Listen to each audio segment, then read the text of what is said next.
शुरू करते हैं सुरेंद्र मोहन पाठक जी द्वारा लिखा गया विमल सीरीज का एक और मजेदार उपन्यास, दौलत और खून। आपका नाम वीरप्पा है? वीरप्पा ने एक खोजपूर्ण दृष्टि प्रश्नकर्ता पर डाली। वह लगभग 30 साल का एक सुंदर युवक था। उसके बाल बिखरे हुए थे और आंखों पर मोटे शीशों का चश्मा लगा हुआ था। वह एक सूती बुशर्ट और पतलून पहने हुए थे। वीरप्पा को अपनी ओर देखते पाकर उसने बड़े नर्वस ढंग से दाएं हाथ से अपना चश्मा उतारा। उसी हाथ की पीठ को अपनी आंखों पर रगड़ा और चश्मा दोबारा अपनी नाक पर टिका लिया। मेरा ही नाम वीरप्पा है। वीरप्पा सहमति सूचक ढंग से सिर हिलाता हुआ बोला। मेरा नाम गिरीश है, चश्मे वाला युवक बोला। राजा राम ने आपको मेरे बारे में बताया होगा। हाँ, बताया था।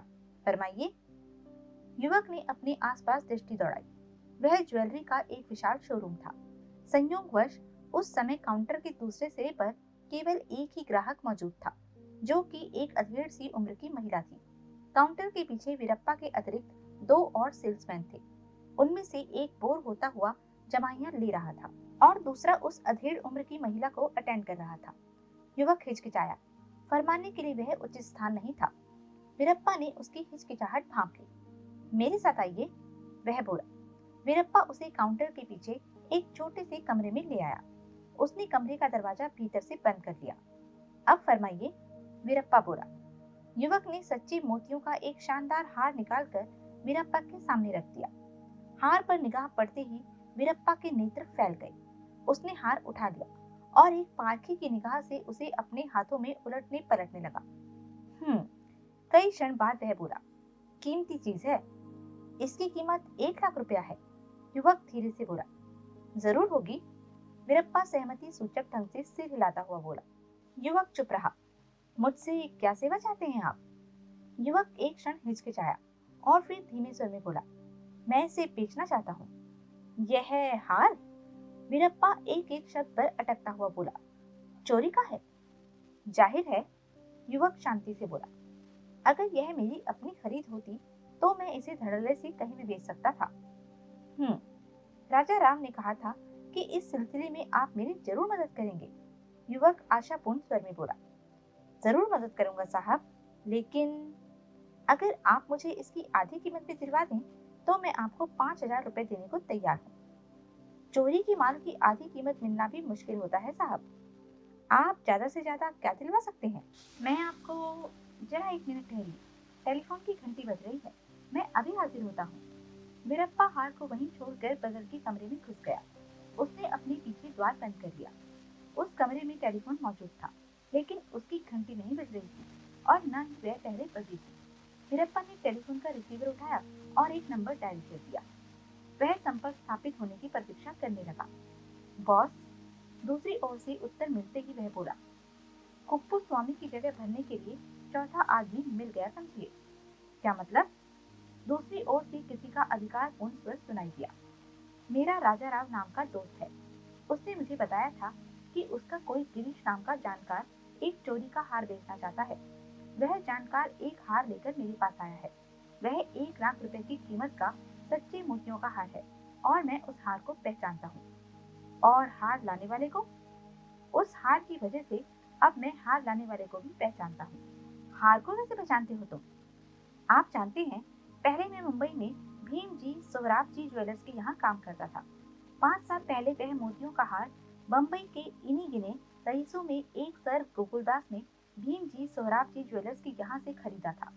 सर गोकुलदास ने वह हार अपनी नव विवाहिता जवान बीबी लेडी शांता गोकुलदास की पसंद पर खरीदा था। उस हार को मैं अच्छी तरह पहचानता हूँ। फिर आपने अखबार में लेडी शांता गोकुलदास की सनसनीखेज हत्या का विवरण अवश्य पढ़ा होगा। पिछले महीने सर गोकुलदास स्टेट के विमल नाम के एक कर्मचारी ने स्टेट के बीच पर स्थित केबिन में लेडी शांता गोकुलदास की बड़ी निशंसता से हत्या कर दी थी।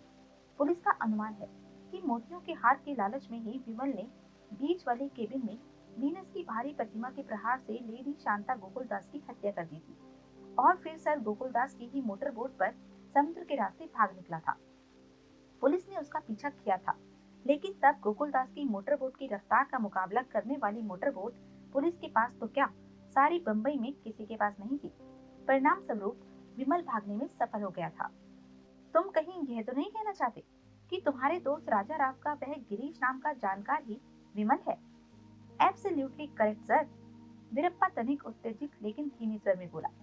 अखबार में विमल का हुलिया भी प्रकाशित हुआ था। मुझे वह हुलिया याद है। अपना नाम गिरीश बताने वाला यह युवक शर्तिया वही विमल कुमार खन्ना है जिसकी लेडी शांता गोकुलदास की हत्या के इल्जाम में पुलिस को तलाश है। और बॉस, मजेदार बात यह है कि विमल भी इसका असली नाम नहीं है। क्या मतलब? मुझे तो यह युवक बड़ा घाघ और पेशेवर अपराधी मालूम होता है। इसका वास्तविक नाम सुरेंद्र सिंह सोहल है। पहले यह सरदार था और इलाहाबाद में एरिक जॉनसन नामक कंपनी में अकाउंटेंट था। एरिक जॉनसन में इसने 50,000 रुपए की रकम का गबन किया था, लेकिन फौरन गिरफ्तार हो गया था। इसी 2 साल की सजा हुई थी, लेकिन जब इसकी सजा के 4 महीने बाकी रह गए थे तो इलाहाबाद सेंट्रल जेल में आग लग गई थी और अन्य कैदियों के साथ यह भी जेल से भाग निकलने में सफल हो गया था। जेल से भाग जाने के बाद इसने दाढ़ी, मूछ और केश कटवा दिए थे और सरदार सुरेंद्र सिंह सोहल से विमल कुमार खन्ना बन गया था और इसी वजह से दोबारा पुलिस की पकड़ में नहीं आ पाया था। अब वही सरदार सिंह सोहल उर्फ विमल कुमार खन्ना मेरे पास मौजूद है और अपना नाम गिरीश बता रहा है। अब आप ही सोचिए बॉस कि कुप्पू स्वामी की जगह हमारे काम के लिए इससे मुनासिब आदमी और कौन हो सकता है। अव्वल तो यह इनकार नहीं करेगा और अगर इनकार करेगा तो हम इसे गिरफ्तार करवा देने की धमकी देकर फंसाए रख सकते हैं। तुम्हें ये सब कैसे मालूम है? सब कुछ अखबार में छपा है बॉस। आप शायद अखबार नहीं पढ़ते। मैं अखबार नहीं पढ़ता। और फिर इसका हार को किसी भी कीमत पर बेचने की कोशिश करना साफ जाहिर करता है कि इसे पैसे की सख्त जरूरत है। इसका पिछला रिकॉर्ड बताता है कि यह बहुत कामयाब तो नहीं, लेकिन बड़ा हिम्मती और आदी मुजरिम है। मुझे उम्मीद नहीं कि ऐसा आदमी हमारे साथ काम करने से इनकार कर दे। वीरप्पा, दूसरी ओर से एक निर्णात्मक स्वर सुनाई दिया। तुम उसे कब तक अपने पास रोके रख सकते हो? जब तक आप चाहें, वीरप्पा विश्वासपूर्ण स्वर में बोला। ठीक है, तुम उसे रूबी रेस्टोरेंट में ले जाओ और वहीं मेरा इंतजार करो। मैं फौरन वहां पहुंच रहा हूँ। ओके बॉस, वीरप्पा बोला और उसने रिसीवर क्रेडल पर रख दिया। वीरप्पा वापस उस कमरे में आ गया जिसमें वह चश्मे वाला युवक कुर्सी पर बैठा पहलू बदल रहा था। मैंने टेलीफोन पर एक आदमी से बात की है, वीरप्पा बोला। मुझे खेद है, मैं इस हार के आपको 25,000 रुपए से ज्यादा नहीं दिला सकता। लेकिन 25,000 तो बहुत कम है, युवक व्यग्र स्वर में बोला। वह तो इतनी कीमती आइटम लेने को ही तैयार नहीं था। बड़ी मुश्किल से मैंने उसे इसे खरीदने के लिए राजी किया है और बहुत ही ज्यादा मुश्किल से मैंने 20,000 से 25,000 रुपए कीमत बढ़वाई है। इससे ज्यादा की कोई गुंजाइश नहीं। नहीं, वीरप्पा खेदपूर्ण स्वर में बोला। ऑल राइट, मुझे मंजूर है। रुपया कब मिलेगा? जब तुम चाहो। मैं तो अभी चाहता हूँ। ठीक है, अभी इंतजाम हो जाएगा। मैं उसे फोन कर देता हूँ। वीरप्पा दोबारा बगल के कमरे में घुस गया। लगभग 2 मिनट बाद वह वापस लौटा। आओ, वह बोला। युवक उसके साथ हो लिया। दोनों शोरूम से बाहर निकल आए। किधर? युवक ने पूछा। पास ही, वीरप्पा बोला। माउंट रोड पर ही सफायर सिनेमा है ना, उसमें रूबी रेस्टोरेंट है। इस समय उस रेस्टोरेंट में भीड़ नहीं होती। वह आदमी वहीं पहुंच रहा है। युवक चुप हो गया। दोनों पैदल चलते हुए सफायर से पहुंच गए। वे रूबी रेस्टोरेंट के एक केबिन में जा बैठे। वीरप्पा ने कॉफी का ऑर्डर दे दिया। शीघ्र ही उन्हें कॉफी सर्व की गई। दोनों चुपचाप कॉफी पीने लगे। रेस्टोरेंट के केबिन का पर्दा हटाकर जो आदमी भीतर प्रविष्ट हुआ उसका नाम जयशंकर था। वह लगभग 55 साल का, दुबला पतला, छोटे कद का, झुका हुआ सा, मामूली शक्ल सूरत वाला और बेहद महत्वहीन लगने वाला वृद्ध था। लेकिन वह सूरत से महत्वहीन लगने वाला इंसान एक खतरनाक मुजरिम था। अपनी 55 साला जिंदगी के ठोस 20 साल वह 6 किस्तों में जेल की 4 दीवारी के भीतर गुजार चुका था। लेकिन इसके बावजूद ना तो कभी उसके दिमाग में जेल का डर पैदा हुआ था और ना ही उसके मन में अपने अपराधी जीवन से किनारा कर लेने का विचार पनपा था। उसका खुराफाती दिमाग हमेशा जेल से बाहर आते ही किसी नए अपराध की रूपरेखा तैयार करने में जुट जाता था। इस बार भी उसने इतने बड़े अपराध की स्कीम बनाई थी कि अपनी स्कीम में कामयाब हो जाने की सूरत में कम से कम पैसे की खातिर उसे दोबारा अपराध करने की जरूरत नहीं रहनी थी और अपनी कामयाबी पर उसे 100% विश्वास था। जयशंकर को देखकर वीरप्पा ने बड़े आदरपूर्ण ढंग से उसका अभिवादन किया। जयशंकर ने एक सरसरी निगाह चश्मे वाले युवक पर डाली और फिर वीरप्पा के बगल में बैठ गया। बॉस, वीरप्पा बोला, यही वो साहब हैं जिनका मैंने टेलीफोन पर जिक्र किया था। युवक ने जयशंकर का अभिवादन किया। जयशंकर ने उसके अभिवादन का उत्तर दिया और फिर बोला, मिस्टर, मैं ज्यादा बोलना पसंद नहीं करता, इसलिए मैं अपनी बात फौरन और कम से कम शब्दों में कहने जा रहा हूँ। क्या मतलब? युवक हैरानी से बोला। मतलब यह है कि तुम्हारी हकीकत मुझ पर खुल चुकी है। जयशंकर धीमे किंतु स्पष्ट स्वर में बोला, तुम वही विमल कुमार खन्ना हो जिसकी बंबई की पुलिस को लेडी शांता गोकुलदास की हत्या के सिलसिले में तलाश है। लेकिन तुम्हारा वास्तविक नाम विमल कुमार खन्ना भी नहीं है। तुम्हारा वास्तविक नाम सरदार सुरेंद्र सिंह सोहल है और तुम इलाहाबाद सेंट्रल जेल के फरार मुजरिम हो। युवक फौरन अपने स्थान से उठ खड़ा हुआ। उसने केबिन के द्वार की ओर कदम बढ़ाया। चुपचाप अपनी जगह पर बैठ जाओ। उसके कानों में जयशंकर का सांप की तरह फुफकारता हुआ स्वर पड़ा। उसने देखा जयशंकर के हाथ में एक साइलेंसर लगी रिवॉल्वर चमक रही थी। युवक एक क्षण हिचकिचाया और फिर धम से वापस कुर्सी पर बैठ गया। वह हार निकालो, जयशंकर बोला। युवक ने चुपचाप हार निकालकर मेज पर रख दिया।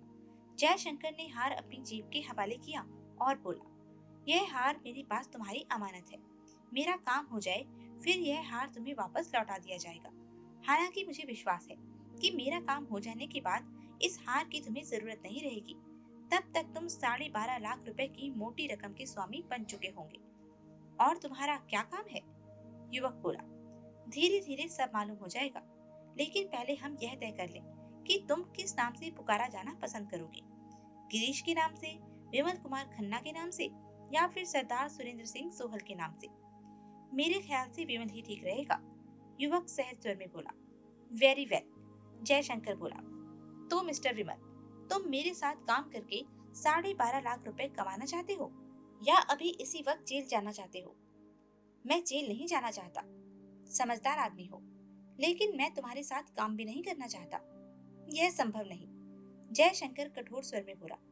अगर तुम जेल जाने से बचना चाहते हो तो तुम्हें मेरे साथ काम करना ही पड़ेगा।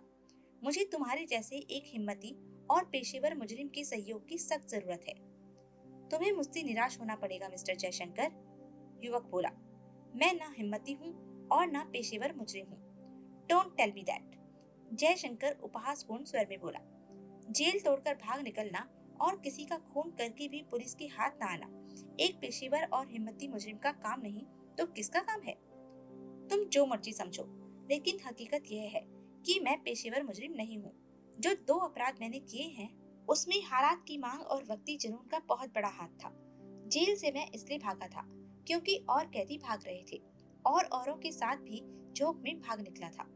आज मैं महसूस करता हूँ कि अगर मैंने उस रात जेल से भागने की मूर्खता न की होती और मैंने अपनी सजा के बाकी 4 महीने चुपचाप काट लिए होते तो मुझे उन सैकड़ों मुसीबतों का सामना न करना पड़ता जो बाद में मुझ पर आई। और हत्या मैंने यह सोचकर की थी कि उसमें मुझे किसी लाचार आदमी का हित दिखाई दिया था, लेकिन दूसरे का हित करते करते मैं अपना सर्वनाश कर बैठा। भाई साहब, मैं पेशेवर मुजरिम नहीं हूँ और हिम्मती तो मैं हरगिज भी नहीं हूँ। मैंने जो कुछ किया है वक्ती। मुझे बेवकूफ बनाने की कोशिश मत करो, जयशंकर उसकी बात काट कर बोला। तुम्हारी बातों से मैं इस नतीजे पर पहुंचा हूँ कि तुम न केवल हिम्मती और पेशेवर मुजरिम हो बल्कि बहुत समझदार और चालाक भी हो। लेकिन तुम्हारी समझदारी और चालाकी यहाँ किसी काम नहीं आएगी। तुम्हें अभी इसी वक्त 2 में से एक रास्ता चुनना है। तुम पुलिस के हाथों में पड़कर फांसी पर चढ़ना चाहते हो या मेरे सहयोगी बनकर लाखों रुपया कमाना चाहते हो? और कहने की जरूरत नहीं कि अगर तुम्हें मेरा सहयोगी बनना स्वीकार नहीं तो मैं अभी तुम्हें पुलिस के हवाले कर दूंगा। मैं फांसी पर नहीं लटकना चाहता।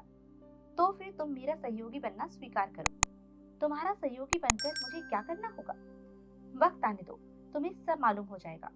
पहले तुम इस बात का जवाब दो कि तुम्हें फांसी पर लटकना है या मेरा सहयोगी बनना है। ऑल राइट, युवक निर्णयात्मक स्वर में बोला। मुझे तुम्हारा सहयोगी बनना मंजूर है। अब बताओ मुझे क्या करना होगा?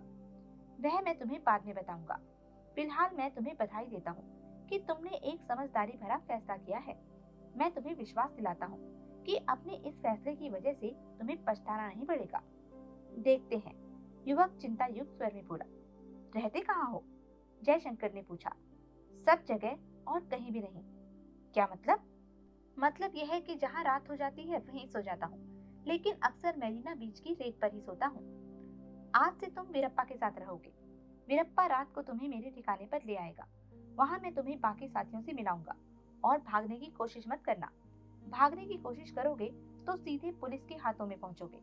पुलिस को एक बार मालूम होने की देर है कि तुम मद्रास में हो, और फिर तुम चाहे जहां हो, पुलिस तुम्हें खोज निकालेगी।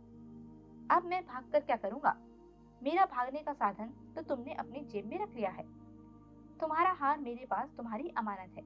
काम हो जाने पर हार तुम्हें वापस मिल जाएगा। मुझे हार नहीं, हार की कीमत चाहिए। हार की कीमत मिल जाएगी। युवक चुप हो गया। हाथ मिलाओ, जयशंकर बोला। युवक ने अनिच्छापूर्ण ढंग से जयशंकर से हाथ मिलाया। यह रिवॉल्वर अपने पास रख लो, जयशंकर वीरप्पा की ओर रिवॉल्वर बढ़ाता हुआ बोला। भागने के मामले में मिस्टर विमल की हिम्मत पस्त रखने में यह बहुत काम आएगी। वीरप्पा ने रिवॉल्वर लेकर अपनी जेब में रख ली। और तुम अभी से अपनी नौकरी से 1 हफ्ते की छुट्टी ले लो। भगवान ने चाहा तो तुम्हें जिंदगी में दोबारा उस या उस जैसी किसी और मामूली नौकरी की ओर झांक कर भी न देखना पड़ेगा। वीरप्पा का चेहरा चमक उठा। उसके नेत्रों के सामने उज्जवल भविष्य के सुंदर सपने तैरने लगे। रात को लगभग 9 बजे वीरप्पा विमल को सूर्य नारायण रोड पर स्थित एक तनहा बंगले में आया। बंगले में उस समय कोई भी नहीं था। वीरप्पा ने बंगले का मुख्य द्वार चाबी लगाकर खोला। दोनों भीतर ड्राइंग रूम में आ बैठे। जयशंकर कहाँ है? विमल ने पूछा। आ जाएगा, वीरप्पा बोला। और तुम उसे जयशंकर नहीं कहोगे तो और क्या कहूंगा? बॉस, बॉस कहोगे तुम उसे। बॉस वह तुम्हारा होगा, मेरा नहीं। मुझे उससे कुछ लेना देना नहीं है। उसको मेरी जरूरत है, मुझे उसकी जरूरत नहीं है। उसे भी तुम्हारी जरूरत नहीं थी। अगर वह कुप्पू स्वामी का बच्चा ऐन मौके पर पीठ न दिखा गया होता तो हमने क्या तुम्हारा अचार डालना था? कुप्पू स्वामी कौन हुआ? कुप्पू स्वामी वो शख्स है जिसकी जगह अब तुम ले रहे हो। उसे क्या हुआ? हुआ कुछ नहीं। तो फिर पीठ क्यों दिखा गया? डर गया साला। ऐन मौके पर हिम्मत दगा दे गई उसकी। ऐन मौके पर कहने लगा कि काम उसके बस का नहीं था। काम क्या है अभी मालूम हो जाएगा। बॉस कहता है कि जो आदमी घर से ही डरकर रवाना होगा वह काम क्या खाक करेगा। काम करना तो दूर, वो तो उल्टे ऐन मौके पर ऐसी समस्या खड़ी कर देगा कि सबकी जान परा बनेगी। जो डर गया सो मर गया। इसलिए बॉस ने उसकी हौसला अफजाई करके उसे साथ मिलाए रखने की जगह यही मुनासिब समझा कि उसे चलता ही कर दिया जाए। उसे मालूम था कि क्या काम था? वीरप्पा हिचकिचाया। यानी कि मालूम था। बात यह हो रही थी, वीरप्पा बदले स्वर में बोला, कि तुम जयशंकर को बॉस कहोगे। और मैंने तुम्हें यह जवाब दिया था कि बॉस वह तुम्हारा होगा, मेरा नहीं। अच्छा, बकवास बंद करो। बकवास तुम कर रहे हो, मैं नहीं। उसी क्षण बंगले का मुख्य द्वार खुला और लगभग 35 साल के एक आदमी ने भीतर कदम रखा। वह एक हल्के रंग का सूट पहने हुए था और सूरज शक्ल से बहुत खूबसूरत, प्रभावशाली, पढ़ा लिखा और मान मर्यादा वाला आदमी लग रहा था।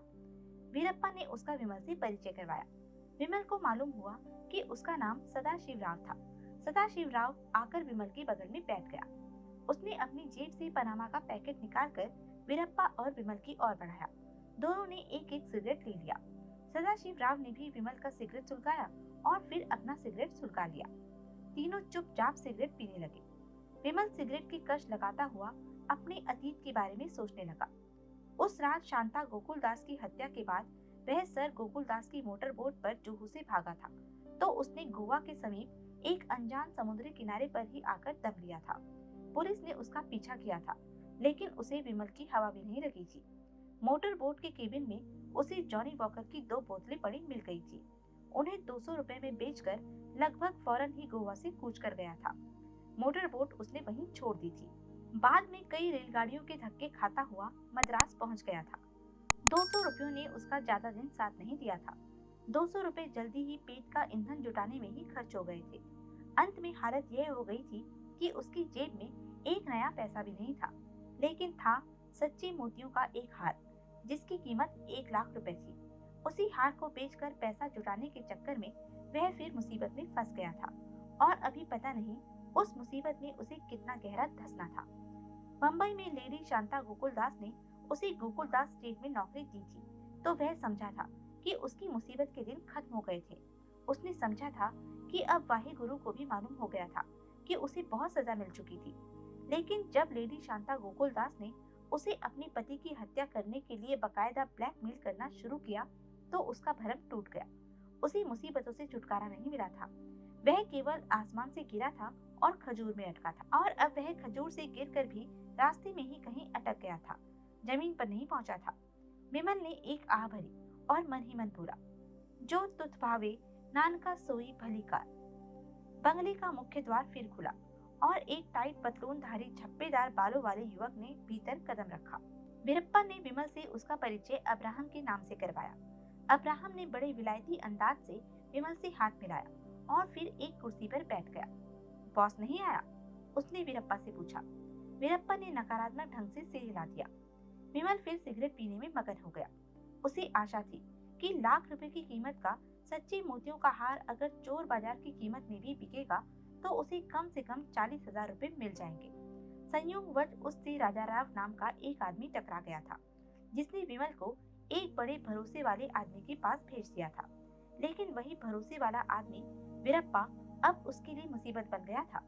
उसका ख्याल था कि हार बेचकर हासिल हुए रुपयों से वह किसी प्रकार एक जाली पासपोर्ट जुटा लेगा और फिर अगर उसकी तकदीर फिर दगा नहीं दे गई तो वह भारत से ही कूच कर जाएगा। लेकिन अब हार उसके हाथों से निकल गया था और जिस 12.5 लाख रुपए की रकम का जिक्र जयशंकर ने उससे किया था वह पता नहीं उसे कैसे हासिल होने वाली थी। सारा दिन वीरप्पा ने उस पर ऐसी कड़ी निगाह रखी थी कि वीरप्पा की जानकारी के बिना उसका स्थान से हिल पाना भी संभव नहीं था। बाद में विमल को मालूम हुआ था कि वीरप्पा, सदाशिवराव और अब्राहम तीनों पेशेवर अपराधी थे और सदाशिवराव और अब्राहम कई बार जेल की हवा खा चुके थे। केवल वीरप्पा जेल नहीं गया था। उसकी मुख्य वजह यह थी कि उसकी कभी कोई खतरे वाला काम करने की हिम्मत नहीं हुई थी और अपनी जोहरी की दुकान की नौकरी की वजह से वह बड़ा सम्मानित आदमी समझा जाता था। विमल को वे लोग बहुत भयंकर अपराधी समझते थे क्योंकि विमल एक खून भी कर चुका था। वो एकाएक विमल बोला, कुप्पुस्वामी तुम्हारा ओरिजिनल जोड़ीदार वो भी उन्हीं गुणों का मालिक था जिनके कि तुम लोग हो। सदाशिव और अब्राहम, जिन्हें की बात का सूत्र नहीं मालूम था, पहले सक पकाए और फिर वीरप्पा की तरफ देखने लगे, जिससे कि वस्तुतः सवाल किया गया था। क्या मतलब? वीरप्पा बोला, वो भी तुम्हारा ही मौसेरा भाई था? अरे क्या पहेलियां बुझा रहे हो? वीरप्पा झुंझलाया। यह पढ़ा लिखा मालूम होता है, सदाशिव राव बोला, और इसका इशारा चोर चोर मौसेरे भाई वाली मसल की तरफ मालूम होता है। ओह, वीरप्पा बोला, हाँ था कुप्पू स्वामी भी चोर, लेकिन तुम साले कौन से साधु महात्मा हो? अगर हम चोर हैं तो तुम महाचोर हो। सदाशिवराव बोला, what calling the cattle black? Very bad indeed. Vimal खामोश रहा और भी कोई कुछ न बोला।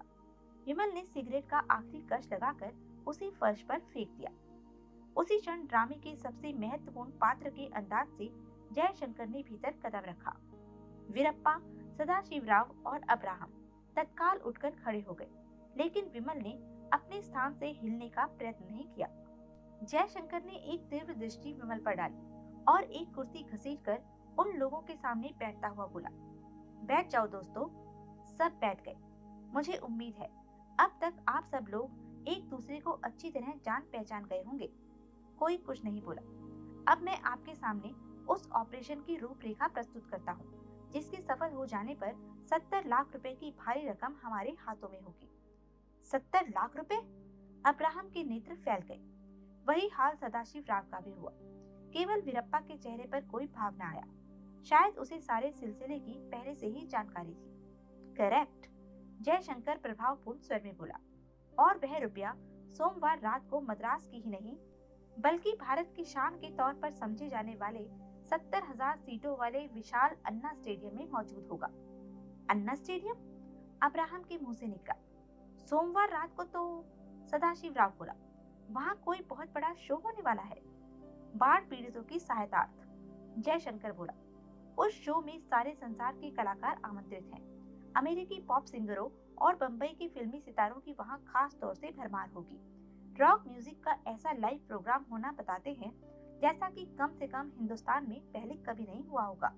इसी वजह से उस शो की टिकट 100 रुपए है। जयशंकर एक क्षण ठिठका और फिर बोला, वहाँ कोई पहला, दूसरा और तीसरा दर्जा नहीं? हर सीट एक ही दर्जे की होगी और उसकी कीमत 100 रुपए होगी। उस शो की बड़ी खूबी यह है कि टिकटों की कोई एडवांस बुकिंग नहीं होगी। सोमवार दोपहर को बुकिंग खुलेगी, टिकटें बिकनी शुरू होंगी। जब 70,000 टिकटें बिक जाएंगी तो बुकिंग बंद हो जाएगी। जब बुकिंग बंद होगी तो स्टेडियम के भीतर टिकटों की बिक्री से हासिल हुआ 70 लाख रुपया मौजूद होगा। और वह रुपया हमको लूटना है? सदाशिवराव अविश्वासपूर्ण स्वर में बोला। हाँ, जयशंकर बोला। नामुमकिन। साथियों, जयशंकर बोला, इंसान में अक्ल होनी चाहिए और कुछ कर डालने की हिम्मत होनी चाहिए, फिर इस संसार में कुछ भी नामुमकिन नहीं। मैंने बड़ी मेहनत से स्टेडियम की गेट मनी लूटने की स्कीम तैयार की है। अगर आप लोग मुझ पर भरोसा करें और जैसा मैं कहूँ बेहिचक वैसा करें, तो मैं असंभव को संभव करके दिखा सकता हूँ। लेकिन अगर आपको मुझ पर भरोसा नहीं और आप में भरपूर हौसला नहीं, तो फिर स्टेडियम को लूटने की कोशिश करना बेकार है। हमें तुम पर पूरा भरोसा है, सदाशिवराव एक बार अपने दाएं देखता हुआ बोला। लेकिन मुझे तो यह हो सकने वाला काम नहीं दिखाई देता। उस शो में स्टेट का चीफ मिनिस्टर मौजूद होगा। स्वयं प्रधानमंत्री के आगमन की भी बात सुनी जा रही है। राजनीतिक नेताओं की वहां मौजूदगी की वजह से तुम ही सोचो कि वहां सिक्योरिटी का कितना तगड़ा प्रबंध होगा। चप्पे चप्पे पर सशस्त्र कमांडो गार्ड्स पीछे होंगे। फिर रुपया भी भीतर कहीं लावारिस तो पड़ा नहीं होगा। वह गिना जा रहा होगा, संभाला जा रहा होगा और कई आदमी इस काम में मशगूल होंगे। ऐसा कैश भला कैसे लुट जाएगा? बड़े आराम से लुट जाएगा। तुम 4 जने भीतर जाओगे और कैश निकाल लाओगे। Like that? Yes, like that. Sadashivrao हक्का बक्का सा जयशंकर का मुंह देखने लगा। Are you sure? वह बोला। You are not crazy? Jaishankar केवल मुस्कुराया। उसके चेहरे पर अपूर्व विश्वास की चमक थी। कुछ क्षण सन्नाटा रहा। स्कीम क्या है? फिर अब्राहम तनिक उतावले स्वर में बोला। जयशंकर ने देखा अब विमल भी स्कीम सुनने को उत्सुक दिखाई दे रहा था। विमल सोच रहा था कि या तो जयशंकर नाम का वह आदमी पागल था और या फिर एक बहुत ही ऊंचे दर्जे के दिमाग का स्वामी था और बेहद खतरनाक मुजरिम था। बताता हूँ, जयशंकर बोला, लेकिन पहले यह देखिए क्या है। उसने अपनी जेब से एक तह किया हुआ कागज निकाला और उसे खोलकर सबके सामने मेज पर फैला दिया। क्या है? अब्राहम संदिग्ध भाव से बोला। यह स्टेडियम का नक्शा है, जयशंकर बोला। यह स्टेडियम के साथ जुड़ा एडमिनिस्ट्रेशन ब्लॉक है, जिसकी दूसरी मंजिल पर ऑफिस सुपरिटेंडेंट वासन का ऑफिस है, जहाँ की गेट मनी को संभाल के गिन करके बैंक ले जाने के काबिल बनाया जा रहा होगा। वहाँ इस काम के लिए 4 क्लर्क होंगे और 3 सिक्योरिटी गार्ड होंगे। एक सिक्योरिटी गार्ड बाहर गलियारे में होगा, 2 सिक्योरिटी गार्ड बाहर एडमिनिस्ट्रेशन ब्लॉक की ओर के मेन गेट पर होंगे। वासन भी होगा? वो तो होगा ही, आखिर वह ऑफिस सुपरिटेंडेंट है। सिक्योरिटी का जो तगड़ा इंतजाम नेता लोगों की वजह से स्टेडियम में है, वह स्टेडियम के भीतर उसकी गोल छत तक और दर्शकों के लिए बने गेटों तक सीमित है। जहाँ गेट मनी है, वहाँ इतना ही सिलसिला है जो कि मैंने आपको बताया है। तुमने स्टेडियम का कोई आदमी फोड़ा हुआ है? विमल बोला। जयशंकर ने सकपकाकर विमल की तरफ देखा। ऐसी बारीक जानकारी किसी भेड़िए की मदद के बिना नहीं हासिल हो सकती। जयशंकर कुछ क्षण अपलक विमल को देखता रहा, फिर उसके चेहरे पर मुस्कुराहट आई। तुमने ठीक पहचाना है, वह बोला। वहाँ का एक सिक्योरिटी गार्ड मैंने शीशे में उतारा हुआ है। उसी से मुझे यह नक्शा और बाकी कई तरह की जानकारी हासिल हुई है। वही और भी कुछ बातों में हमारी मदद करेगा, यानी कि उसकी मदद के बिना यह काम होना मुमकिन नहीं। जयशंकर ने हिचकिचाते हुए हामी भरी। अगर वह दगा दे गया तो कहानी खत्म। वह दगा नहीं देगा। उसके दगा दे जाने से 70 लाख रुपया हथियाने का तुम्हारा सपना ही नहीं टूटेगा, बल्कि हम सब जने जेल में भी होंगे। ऐसा कुछ नहीं होगा। मैंने बहुत ठोक बजाकर उस गार्ड का भरोसा किया है। वह दगा नहीं देगा और फिर उसको माली फायदा भी तो है। माली फायदा? हाँ, मैंने उसे 10,000 रुपए दिए हैं और कामयाब हो जाने पर 90,000 और देने का फायदा किया है। यार तुम, अब्राहम तनिक उतावले स्वर में बोला, जरा कहानी को आगे बढ़ने दो। विमल खामोश हो गया। सिलसिला यूं शुरू होता है साथियों, जयशंकर बोला, कि सोमवार को आप चारों जने 100-100 रुपए वाली एक टिकट खरीदेंगे और शाम को जाकर स्टेडियम में बैठ जाएंगे। शो शुरू हो जाने के बाद एक निर्धारित समय पर आप लोग अपनी सीटों से बारी बारी उठेंगे और यहाँ बाहर मौजूद जयशंकर ने नक्शे पर निर्धारित एक स्थान पर उंगली रखी। टॉयलेट में जमा होंगे। यहाँ आप लोग इस कोने वाली लेबोरेटरी में दाखिल होंगे। लेबोरेटरी की रोशनदान की चौखट अपने स्थान से उखड़ी होगी और रोशनदान से सिर्फ इतनी अटकी होगी कि वह खुद ही नीचे ना आ गिरे। वह रोशनदान भी हमारा भेदिया गार्ड उखाड़ेगा? विमल बोला। हाँ, अगर रोशनदान उखड़ा हुआ न मिला तो आप लोग वापस जाकर स्टेडियम में बैठ जाइएगा और शो का आनंद लीजिएगा। शो खत्म होने पर ठंडे ठंडे घर लौट जाइएगा। खेल खत्म। फर्ज किया, अब्राहम बोला, कि रोशनदान उखड़ा हुआ है। उस रोशनदान के रास्ते से आप चारों ने स्टेडियम की छत पर पहुंचना है। जयशंकर बोला। कैसे? रोशनदान से बाहर दीवार पर लगे पाइपों को पकड़कर। मेरी तो बस का नहीं है का। मेरे भी, सदाशिव राव बोला। विमल ने चुप रहना ही मुनासिब समझा। तो यह थी अब तक की कहानी। आगे की कहानी जानने के लिए बने रहें मेरे साथ। और हाँ, मेरे चैनल को लाइक, शेयर और सब्सक्राइब करना ना भूलें। धन्यवाद।